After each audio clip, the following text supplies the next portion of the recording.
quiet man, a stolen signal, a neighbor's 911 call. But what starts as a suspicious black man on his porch spirals into a chilling discovery. The whole neighborhood was being watched, and the hacker? Shockingly close. Miles Bennett was not the kind of man who liked noise. The 36-year-old black man lived alone in a small brown house at the end of Beechwood Street in Allen Creek, Ohio, content with a life of quiet and just enough. His days began with black coffee, ended with soft jazz, and in between were long hours of remote software development for a tech company in Chicago. Everything had its rhythm, until one Thursday afternoon, when he realized he might not be the only one living in house number 47. It was 2:14 p.m. Miles had just finished a software patch when his Wi-Fi slowed to a crawl. The spinning loading icons on his screen tested his patience. Once, twice, 3 times, Miles sighed, tapped open the router management app on his phone, a habit he rarely needed to use. In the list of connected devices, tucked between Miles' phone, Smart TV 47, and Lenovo Miles was a new name, AllenNet Guest 01. Miles frowned. The name sounded like a public network, but the IP address, it was coming from inside his house. No way, he muttered, scrolling through the list again to make sure he wasn't seeing things.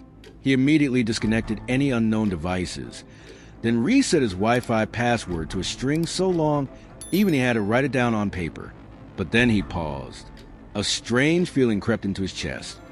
Whoever that was wasn't just borrowing Wi-Fi. The device name wasn't a random string. It was AllenNet Guest 01. It sounded like it had been here for a while.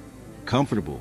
Miles stood up, phone in hand, and stepped out onto the front porch to check for a stronger signal. The March breeze brushed through his short curls, but he didn't notice. His eyes were fixed on the screen, lips pressed tight, brows furrowed. A small change, a routine action.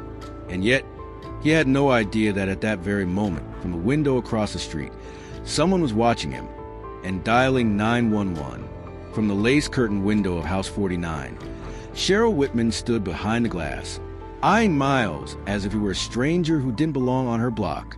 At 58, widowed, living with her Pomeranian named Peanut, Cheryl spent most of her days tending to the lavender bushes out front and watching her neighbors. Miles Bennett had never been someone she felt comfortable around, not because he'd ever done anything wrong, but because he never joined any of the neighborhood events. No fall festivals, no HOA meetings, no weekend BBQs, not neighborly, she once told the ladies in her book club. And now, Cheryl saw that man standing silently on his front porch, eyes fixed on his phone, fingers tapping rapidly. His face was tense, his posture unmoving. Strange, she murmured. Inside her mind, a vague string of thoughts began to form. Something didn't feel right. What is he doing? Filming someone? Hacking into something? She wasn't sure, but the nameless fear kept growing. She picked up her landline and dialed 911. Allen Creek Emergency Services. How can I assist you? Yes, I'd like to report suspicious behavior. There's a man standing outside his house, doing something strange with his phone. He's been tapping for several minutes now. I'm not sure, but it looks like he might be doing something illegal. Ma'am, is the individual armed? No, not that I can see. Has he threatened you or anyone else? No, but he lives next door to me. I don't know his name exactly. He's black, short hair, and he's always been kind of mysterious. There was a brief pause. Then the dispatcher replied, "We'll send a unit to check it out." Cheryl hung up, breathing unevenly. She didn't know exactly what she was afraid of. Maybe it was an unspoken unease built over years, from news reports, from neighborhood gossip, from a distance that had never been questioned. Back on the porch, Miles had just typed in his new Wi-Fi password and tapped save when he heard the distant whoop of a siren. It wasn't loud, just a soft chirp, but loud enough for heads to turn all down the block. A patrol car slowed to a stop right in front of House 47. 2 officers stepped out. They walked directly toward Miles. He froze when he saw the badges on their uniforms. He didn't run. He didn't react. He just took a long breath and pressed his lips together, holding something in, The older officer stepped forward first. Lieutenant Marcus Hale, around 50, had sharp eyes and a steady, low voice that held authority, but not hostility. Beside him was Officer Lena Brooks. In her early 30s, petite and alert, her curly hair pulled back under her cap. Both kept a respectful distance as they approached Miles, who remained calmly in place with composure that felt earned. Marcus spoke first, one hand resting near his belt, but not in a threatening way. "Good afternoon, sir. We received a call from a neighbor regarding what was described as suspicious activity. Could you tell us what you're doing?" Miles inhaled deeply, then answered slowly and clearly. "I just changed the password on my home Wi-Fi. It looked like someone unauthorized had accessed my network." Lena tilted her head, frowning slightly. "Would you mind showing us? Which device raised your concern?" Miles didn't hesitate. He held out his phone, pulling up his router management app. "Here, I'm logged into the modem's admin panel. This device, Beechwood I-01. I don't recognize it, and it's been connected since yesterday. I live alone. There's no reason for this device to be on my network." Marcus glanced at the list displayed. The technical details were clear: MAC address, connection time, data usage. This wasn't just a hunch. Miles had a legitimate reason to be concerned. Lena exchanged a look with Marcus. "Mr. Bennett," she said, her voice noticeably softer now, "do you know of anyone nearby who might have borrowed your Wi-Fi?" Miles shook his head. "I've never shared the password. And this isn't someone accidentally connecting. This device has been accessing my network nonstop, even overnight, even when I wasn't home." Marcus crossed his arms, his expression tightening. This isn't just a home network issue anymore. An unknown device accessing private systems without permission. This could be a case of unauthorized intrusion. Miles exhaled. For the first time that afternoon, he felt heard, not interrupted, not accused. But then, a voice called out from behind him. "He's putting on a show." Miles turned. It was Cheryl Whitman, still standing on her front steps, eyes filled with suspicion. "He's been standing out there for like 10 minutes. Who does that just to change a password?" Marcus frowned. "Mrs. Whitman, Mr. Bennett has provided us with specific evidence. We're following procedure." Cheryl pursed her lips but didn't say anything further. Lena gave Miles a quick glance and spoke in a calmer, more reassuring tone. "We'll continue investigating. If you find anything else from your network logs, save it and forward it to the department. Thank you for cooperating." Miles nodded. "I just want my privacy to be respected, same as everyone else in this neighborhood." Marcus gave a thoughtful nod. "That's what we want too, Mr. Bennett.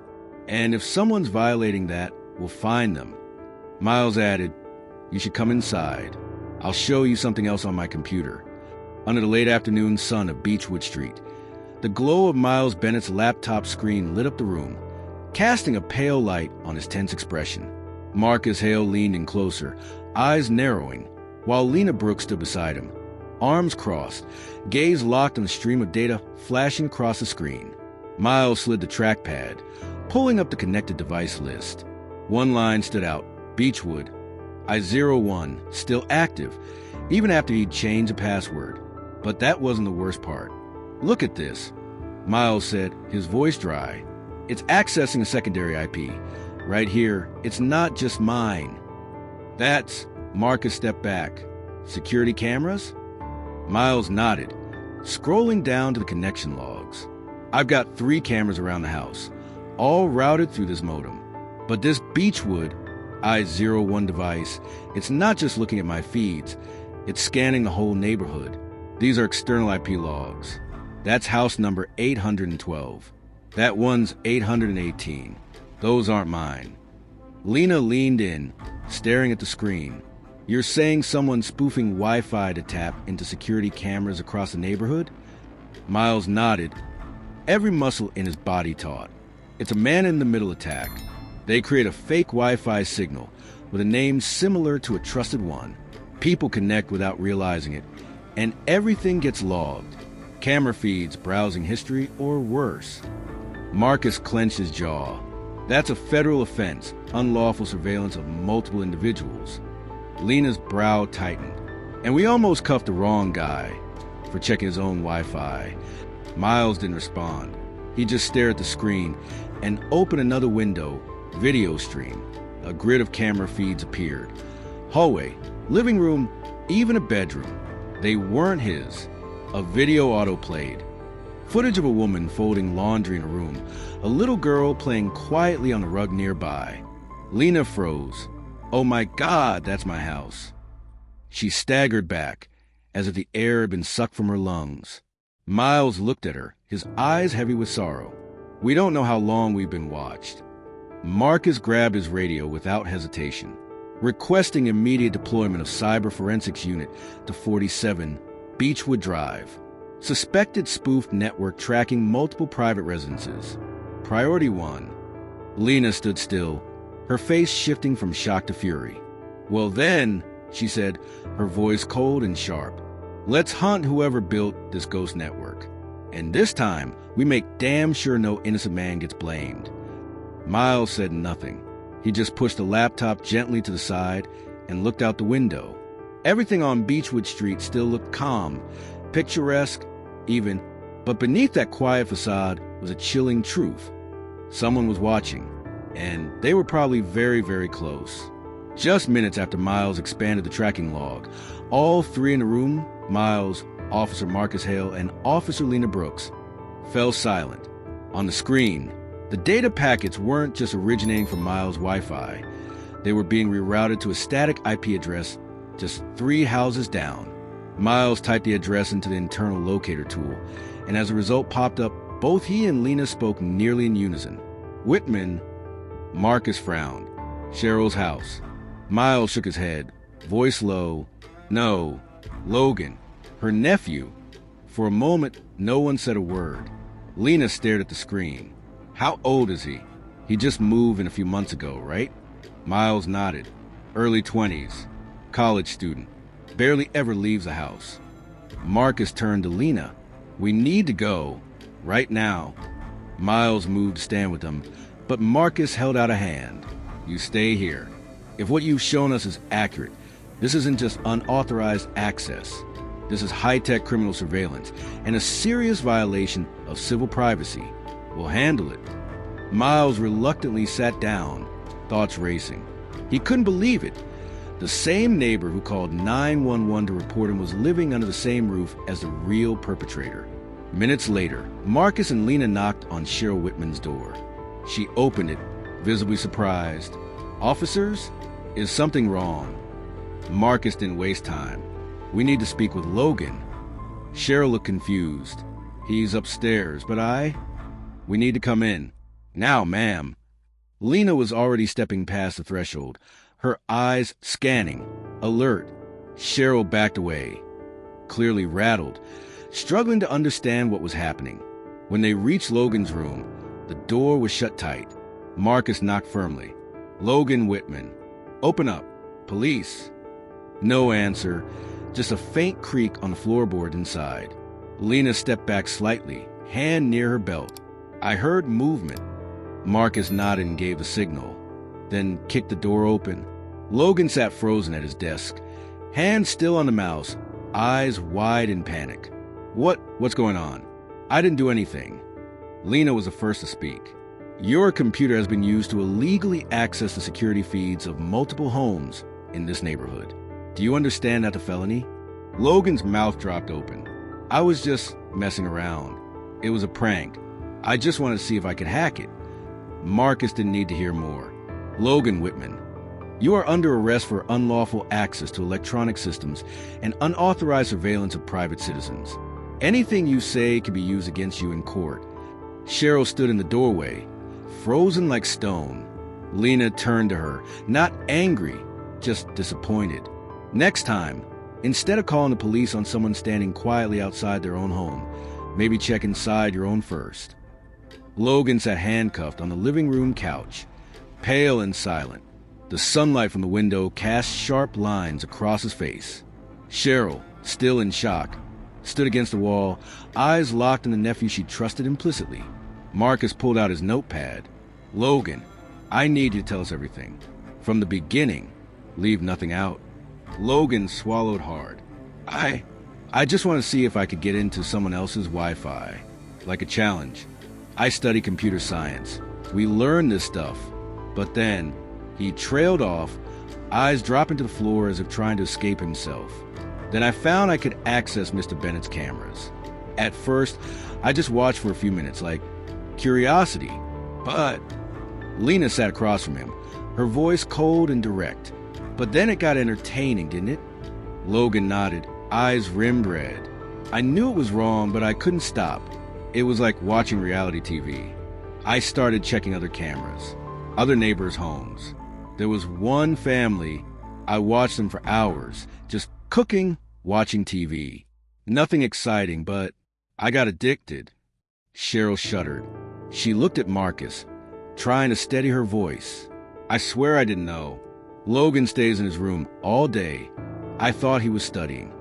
Just then, Marcus stood up abruptly, phone buzzing in his pocket. He checked it, and his expression changed in an instant. He turned to Lena. We got a bigger problem. Lena narrowed her eyes. What is it?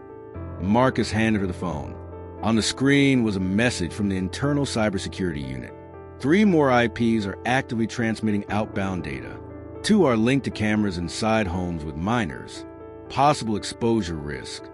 The air in the room thickened immediately. Lena turned back to Logan. Did you share any of the footage? Logan shook his head frantically. No, I swear I didn't send anything out. But maybe I might have posted the access code on a forum, just to show off. I didn't think anyone would actually use it. Marcus muttered a quiet curse under his breath, then signaled to Lena. We need to bring him in. Call the tech unit to sweep his entire system. If any of those videos were downloaded or shared, this isn't just unauthorized access anymore. This is a federal crime. Lena turned to Cheryl. Ma'am, are you aware that you could be held accountable for harboring or concealing illegal activity? Cheryl burst into tears. I didn't know anything. I just thought he was a good kid. Marcus said nothing. He simply motioned for Logan to get up.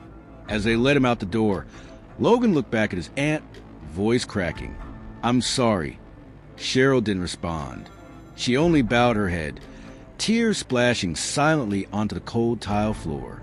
And across the street, through his living room window, Miles Bennett stood quietly, watching it all unfold. For the first time in years, he felt like his silence had said something louder than any words ever could. The truth will always find a way to speak. Lena Brooks was the last to leave Cheryl's house. She closed a small iron gate behind her and spoke softly. We'll be in touch. You should rest tonight. Cheryl gave a small, mechanical nod. She didn't respond.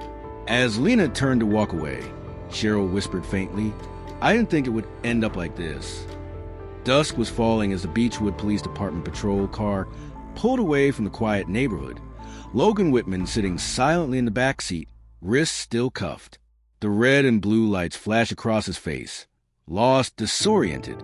Behind the tinted rear window, Cheryl stood frozen on her front porch, legs weak beneath her. She wasn't crying anymore. Only emptiness remained. At the police station, Logan was brought into the interrogation room. No one yelled at him. No one slammed the table. But the room was cold, steel cold.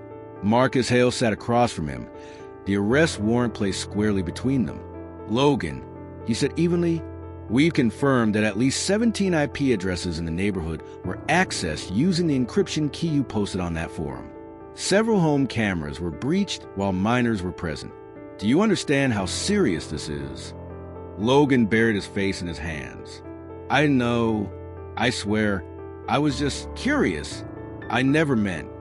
But you did act, Marcus cut in. Curiosity is not a legal excuse for violating someone else's privacy. Elsewhere in the station, Lena was meeting someone she didn't expect to see at this hour. Charles Dean, a respected community attorney and longtime friend of the Whitman family. Charles sat down across from her, disappointment clear in his expression. I can't believe I'm representing Cheryl's nephew. What the hell was he thinking? Lena handed Charles a summary report. We're continuing the investigation, but charges for unlawful network intrusion and non-consensual surveillance have already been established. Logan will be facing both criminal and civil penalties. Charles sighed. rubbing the bridge of his nose. I'll do my part. But this time, there's no internal resolution. Everything's far too clear. That night at Miles Bennett's house, everything was quiet, just like always. But instead of relief now that the truth had come to light, Miles sat in front of the computer, eyes heavy with thought. On the screen was a single anonymous message. You've only seen the tip of the iceberg. Don't believe this is over. Miles frowned. His fingers flew across the keyboard as he ran a full system scan. A cold sense of unease crept through the wooden walls of his home and into every line of code on the screen. Logan wasn't a beginner, but what if someone else was involved? Across the street, Cheryl Whitman was still awake. She quietly cleared a dinner table set for one. For a long moment, she stared at an old photo of young Logan, bright smile, wide eyes, and realized that maybe, just maybe, she'd been missing something all along. Miles sat in silence on his front steps, a cup of cold coffee cradled in his hands. His eyes didn't carry triumph, only the quiet gravity of someone who'd been hurt, not by accusations, but by the quiet prejudice and indifference behind someone's gaze. Cheryl stood a few steps away. She said nothing. For the first time, she didn't try to justify, didn't try to shift the blame, but something still gnawed at her. Miles' warning echoed in her mind. You've only seen the tip of the iceberg. Don't believe this is over. She furrowed her brow. Miles, she called softly. That thing you said earlier, what does it mean? Miles set the cup down and turned toward her, his voice calm, his eyes cold with clarity. They only caught Logan because he was careless enough to use his home as a data relay point. But I think someone else is behind this. Cheryl's face paled. You think who? Miles didn't answer right away. Instead, he stood, disappeared inside the house, and returned with his laptop already open to a network monitoring screen. He pointed at a single IP address at the bottom of the list. Quiet, unassuming, not constantly active, but still connected, still watching. This IP address doesn't belong to any known device around here. Miles said, I've checked, but here's the strange part. Every time Logan logged in, this address would light up too, like it was watching him. Cheryl furrowed her brow. You mean someone was spying on Logan? It's possible, Miles nodded. Or someone gave him the tools, walked him through it, and watched from a distance. He may have just been the first link in the chain. Right then, Cheryl's phone buzzed. A message from an unknown number. It wasn't Logan's fault. Don't follow the trail. Be grateful it stopped at cameras. Cheryl read it aloud, her hand visibly trembling. Miles clenched his fist. They're still watching. The police were called back immediately. Officers Lena Brooks and Marcus Hale returned with the county's cybercrime division. But this time, no one questioned Miles. No one dismissed him.